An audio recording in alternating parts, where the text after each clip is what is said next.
ಈ ಮೊಬೈಲಲ್ಲಿ ತುಂಬ ಪ್ರಾಬ್ಲಮ್ ಕಣ್ರಿ. ಈ ಹೆಸರನ್ನ ವಿಚಿತ್ರವಾಗಿ ಸೇವ್ ಮಾಡ್ಕೊತ ಹೋಗ್ತಾರೆ. ಮೊನ್ನೆ ನನ್ನ ಫ್ರೆಂಡಿನ ಫೋನ್ಸ್ ಕೈ ಸಿಕ್ಕಿತ್ತು. ಚೆಕ್ ಮಾಡ್ತಾ ಇದ್ದೆ, ಯಾರ್ಯಾರ ಕಾಂಟ್ಯಾಕ್ಟ್ಸ್ನ ಹೇಗೆಲ್ಲ ಸೇವ್ ಮಾಡ್ಕೊಂಡಿದ್ದಾನೆ, ನಮ್ಮ ಹಳೆಯ ಫ್ರೆಂಡ್ಸ್ಗಳ ಕಾಂಟ್ಯಾಕ್ಟ್ಸ್ಗಳನ್ನ ನಂಬರ್ನ ಹೇಗೆ ಸೇವ್ ಮಾಡಿದ್ದಾನೆ ಅಂತ ಕುತೂಹಲವಾಗಿ ನೋಡ್ತಾ ಇದ್ದೆ. ಇಂದ ಶುರು ಮಾಡಿದೆ. ಅಲ್ಲಿ ಹೋಗ್ತಾ ಹೋಗ್ತಾ ಇತ್ತು ಅಮ್ಮ ನ್ಯೂ, ಅಮ್ಮ ಓಲ್ಡ್. ನೆಕ್ಸ್ಟು ಅಪ್ಪ ನೀವು, ಅಪ್ಪ ಓಲ್ಡ್. ಮುಂದೆ ಇನ್ನೂ ಸಖತ್ತಾಗಿತ್ತು, ಹೆಂಡತಿ ಓಲ್ಡು, ಹೆಂಡತಿ ನೀವು.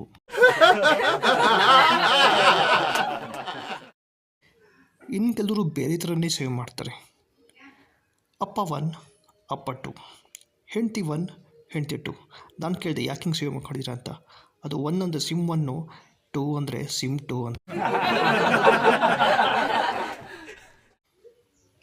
ಇನ್ನು ಕೆಲವರು ಇನ್ನೂ ಬೇರೆ ಥರನೇ ಸೇವ್ ಮಾಡ್ಕೊತ ಹೋಗ್ತಾರೆ. ಜಿಯೋ ಅಪ್ಪ, BSNL ಅಪ್ಪ. ಜಿಯೋ ಹೆಂಡತಿ, ಏರ್ಟೆಲ್ ಹೆಂಡತಿ. ಇನ್ನು ಕೆಲವರು ತಮ್ಮ ಹೆಂಡತಿ ನಂಬರ್ನ ಹೀಗೂ ಸೇವ್ ಮಾಡ್ತಾರೆ, ನನ್ನ ಹಣೆ ಬರಹ.